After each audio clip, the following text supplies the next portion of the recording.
மக்களே வணக்கம். அனைத்து நல்லுள்ளங்களுக்கும் வணக்கம். நான் உங்கள் ரவிக்குமார்.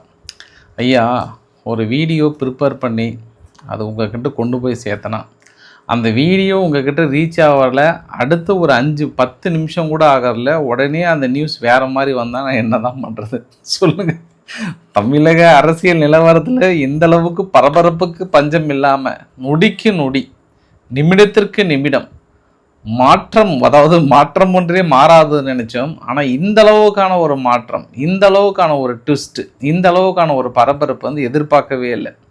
எல்லாமே கிட்டத்தட்ட செட்டில் ஆன மாதிரி நாளைக்கு 11 மணிக்கு பதவி ஏற்றுக்கிறாருன்ற மாதிரி ஒரு பக்கம் பட்டாசு வெடிக்க, இன்னொரு பக்கம் விஜய் அவர்கள் ஆளுநரை போய் பார்த்து அவர் ஆளுநர் தட்டி கொடுத்து திரும்பியும் ரிட்டன் வந்து இவங்க மார்க்சிஸ்டினுடைய வீட்டு ஆஃபீஸ்லாம் போய் பார்த்து அங்கே கொஞ்சம் நேரம் உட்காந்து பேசி எல்லாம் போனதுக்கப்புறம் தான் ட்விஸ்ட்டு மர்மம் முடித்து ஒன்று அவுக்குறாங்க. ஆளுநர் தரப்புலேருந்து என்ன சொல்லிட்டாங்கன்னா, ஐயா எங்களுக்கு ஆதரவு கடிதம் வந்து 2 மிஸ் ஆகுது, 2 எம்எல்ஏ வந்து மிஸ் ஆகுது. ஒன்று விசிகே கிட்டேருந்து நீங்கள் வந்து கொடுக்கல, அதே போல் இந்த ஐயுஎம்எல் இருக்காங்க இல்லையா, ஐயுஎம்எல் வந்து கொடுத்தது ஆதரவு கடிதம் இல்லை அப்படின்ற ஒரு அறிவிப்புமே வருது. அப்போ இந்த 2 எம்எல்ஏல இன்னும் 1 கிடைச்சா போதுன்ற மாதிரி வந்து சொன்னாங்க. அப்போ இதில் என்ன ஒரு கேள்வி அப்படின்னா, அப்போ டிவிக்கே வந்து எந்த ஒரு ஆதரவு கடிதத்தை கொண்டு போய் அங்கே கொடுத்தாங்கன்றதா இப்போ மேஜர் ட்விஸ்ட்டு. விசிகே வந்து தனது செயற்குழு கூட்டத்தெல்லாம் கூட்டி நாங்கள் ஆதரவு கொடுக்குறோன்னு சொல்லி, அது இல்லாமல் இன்னொரு ட்விட் ஒன்று போட்டிருந்தாங்க, இது திருமா காலம், ஆட்சியிலும் பங்கு அதிகாரத்திலும் பங்கு, இது திருமா காலம், இனி உயர்வோம் மேலும் உயர்வோம் அப்படின்னு வன்னியரசு அவர்கள் தனது எக்ஸ்தலத்தில் போட்டார்.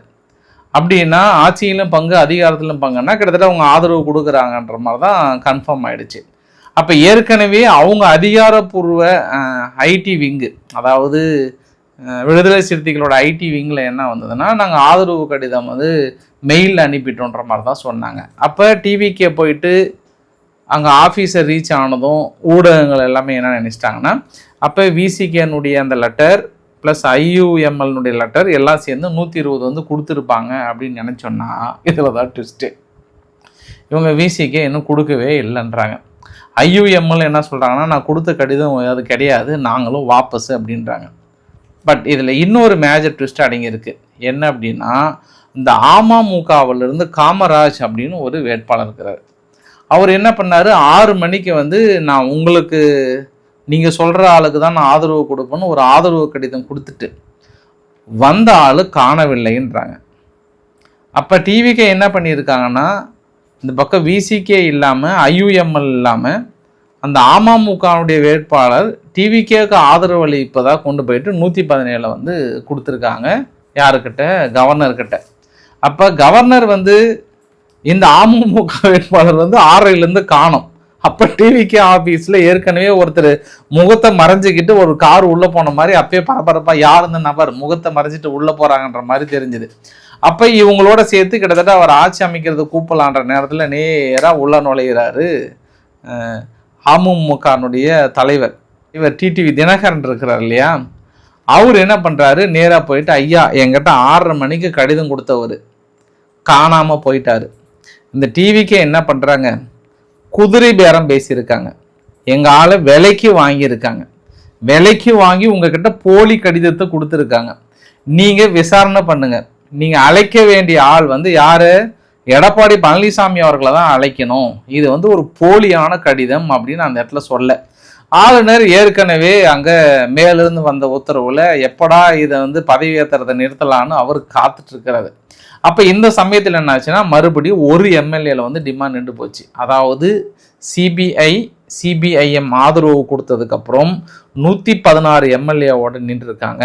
இந்த ஒரு எம்எல்ஏ ஷார்ட்டேஜ், ஒரு எம்எல்ஏ அவங்க என்ன பண்ணாங்க, தட்டி தூக்கிட்டு வந்து அமமுக அவர்கிட்ட சைன் வாங்கி கொண்டு போய் கொடுத்தாலும் அந்த கட்சியோட தலைவர் நேராக போயிட்டு அவர்கிட்டே போயிட்டு, ஐயா எங்கள் ஆளை காணவில்லை, எங்கள் ஆளை கடத்தி விட்டார்கள், எங்கள் ஆளை தூக்கிட்டு வந்து இங்கே வந்து இப்படி பண்ணியிருக்காங்க அப்படின்னு ஒரு கம்ப்ளைண்ட் கொடுத்தா, இப்போ ஆளுநர் வந்து கூப்பிடுவாரா கூப்பிட மாட்டாரா அப்படின்றது தான் மிகப்பெரிய ட்விஸ்ட்டு.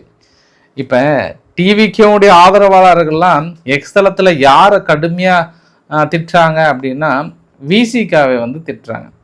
ஏன்னா விசிகானுடைய கோரிக்கை அவங்க அதிகாரப்பூர்வமாக அனௌன்ஸ் பண்ணாங்களான்னா இல்லை, அதிகாரப்பூர்வமாக அனௌன்ஸ் பண்ணல. ஆனால் ஊடகங்கள் எல்லாமே என்ன சொல்கிறாங்கன்னா துணை முதல்வர் பதவி வேணும். அது பெரம்பூர் பகுதியை வந்து அவர் விஜய் அவர்கள் 2 தொகுதி வின் பண்ணியிருக்கிறார் இல்லையா, ஒரு தொகுதி பெரம்பூர் தொகுதியை வந்து ஒட்டுமொத்தமாக அவருடைய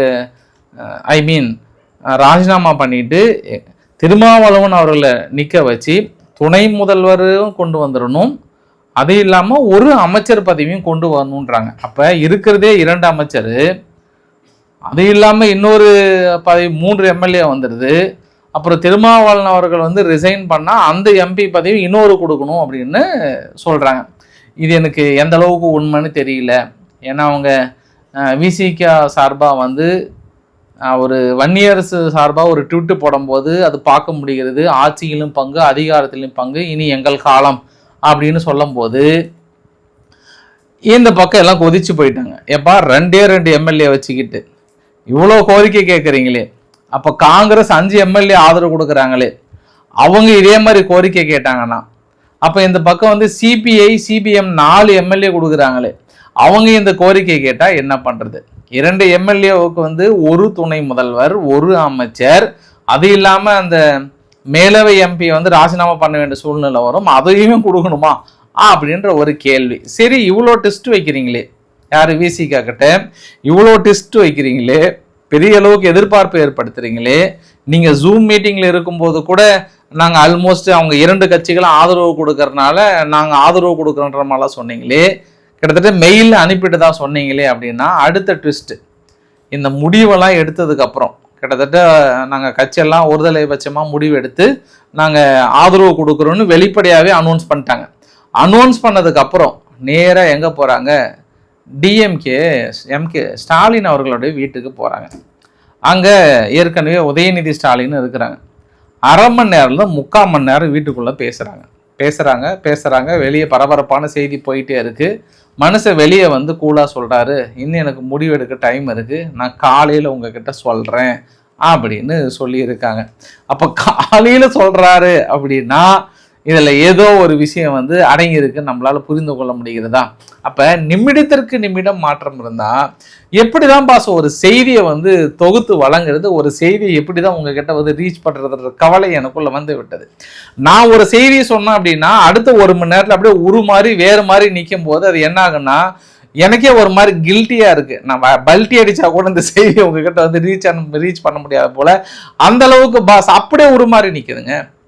டிவிக்கு ஆஃபீஸே ஃபுல்லாக பட்டாசு வெடித்து கொண்டாடிட்டு இருக்கிறாங்க. அவ்வளோதான், தலைவர் நாளைக்கு 11 மணிக்கு வந்து பதவி ஏற்றுக்கிறார் அப்படின்னும் போது அப்போ எந்த கடிதத்தை கொடுத்தாங்க, எப்படி ஆதரவு கடிதம் எங்கே மிஸ் ஆச்சு? அப்போ அமமுகவை சேர்த்து கொண்டு போய் தான் கொடுத்தாங்களா? அதையும் கொண்டு போயிட்டு அவர் வந்து பிரேக் பண்ணி உடைச்சிட்டாங்க. இப்போ அவர் என்ன பண்ணுவார் ஆளுநர், ஏப்பா எனக்கு வந்து கொஞ்சம் சந்தேகமாக இருக்குது, நீங்கள் ஆதரவு கொடுத்த எல்லா ஆளையும் நேரில் வாங்க நான் பார்க்கணுன்னுவார். ஆக்சுவலாக இது எல்லாமே ஆளுநரோட வேலை கிடையவே கிடையாது. ஆளுநர் என்ன பண்ணியிருக்கணும், பெரும்பான்மை இருக்கும்போது பதவி பிரமாணம் பண்ணிட்டு நீங்கள் ஃப்ளோர் டெஸ்ட் வந்து இங்கே நடத்துங்க அப்படின்னு சொல்லியிருந்தாங்கன்னா வேலை முடிஞ்சு போச்சு. ஆனால் அவர் ஏதோ உட்காந்து ஒரிஜினலாக நான் செக் பண்ணுவேன்னு சொல்லிட்டு செக் பண்ணுறதும், இங்கே உட்காந்து உடனே இவங்க கொண்டு போய் லெட்டரை கொடுத்து அவங்க மற்ற ஒரு கட்சி போய் ஃபேக்காக குதிரை பேரம் பண்ணுறதும், இதுதான் உங்கள் தூய சக்தி வேலையா அப்படின்னு கேட்குறாங்க. இன்னொரு கேள்வி, அமமுகனுடைய தலைவர் டிடிவி தினகரன் அவர்கள் என்ன கேட்குறாருன்னா, தூய சக்தி நீங்க அப்படின்னு சொல்லிட்டு அங்க தீய சக்தியினுடைய கூட்டணி எம்எல்ஏக்கெல்லாம் வாங்கிட்டு போய் நீங்க ஆட்சி அமைக்கிறீங்களே, இது எந்த விதத்துல நியாயம்னு கேட்குறாங்க. இப்ப எக்ஸ்தலத்துல இன்னொரு கேள்வியும் கேட்குறாங்க. இதே விஜய் அவர்கள் வந்து ஏன் இந்த பக்கம் வந்து பிஎம்கே கிட்ட கேட்டிருந்தாங்கன்னா இன்னொரு வேலை முடிஞ்சு போயிருக்குமே, அவங்க 4 எம்எல்ஏல வச்சிருக்காங்க. அப்ப இந்த பக்கம் நீங்க 2 பிடிச்சி நீங்க தொங்கிட்டு இருக்கிறனாலதான் இவ்வளோ விஷயம்ன்றாங்க. 2 பேரே இருக்கிறனால தான் இவ்வளோ டிமாண்டு கிரியேட் ஆகுது, இவ்வளோ விஷயம் இருக்குது. அந்த பக்கம் நீங்கள் கேட்டிருந்தீங்கன்னா மேபி அவங்க கொடுக்குறாங்க இல்லைன்றது வேற.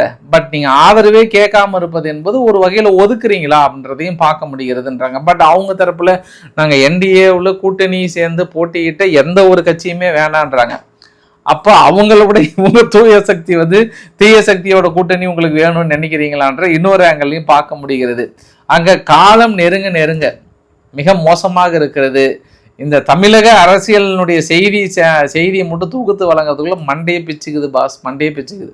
அதாவது நம்ம ட்ரம்ப் செய்தியெல்லாம் பார்த்துருக்கோம். நம்ம ட்ரம்ப்போட செய்தியெல்லாம் பார்த்து பழகிட்டு காலையில் ஒரு செய்தி சொல்லுவார், மதியம் ஒரு செய்தி சொல்லுவார். நீங்கள்லாம் ட்ரம்ப்புக்கே டஃப் கொடுக்குறீங்க. தமிழக செய்தியெல்லாம் வந்து சாதாரண செய்தியெல்லாம் கிடையாது. பார்ப்போம், விடிந்தால் என்ன செய்தி மாறுகிறது என்று பார்க்கலாம். நம்ம அதுலேயும் நான் குறிப்பு வேற, இவங்க அவ்வளோதான் ஆட்சி அமைச்சிட்டாங்கன்னா அதுக்கப்புறம் ஏடிஎம்கே வந்து சேர்ந்துன்னு நினச்சா இது சேர்ற மாதிரி தெரியல. கடைசியில் இது ஆளுநர் ஆட்சி தான் கொண்டு வந்து விட்டுருவாங்களான்ற இன்னொரு கோணத்திலையும் பார்க்க முடிகிறது. பார்க்கலாம் விடிந்தால் என்ன நடக்கிறது என்று. ஒன்றும் சொல்கிறதுக்கு இல்லைங்க. ஒரு நியூஸை கான்ஃபிடென்ட்டாக நம்ம இப்படி ஒன்று வெளியிட்டா இன்னொரு நியூஸ் வெளியே வரும்போது டோட்டலி டிஸப்பாயிண்டட். தமிழக செய்திகள் மட்டும் வரைக்கும் டோட்டலி டிஸப்பாயிண்டட். பார்க்கலாம் அடுத்து என்ன நடக்கிறது என்று பார்ப்போம். பிடிச்சிருந்தா லைக் பண்ணுங்கள். நன்றி, வணக்கம்.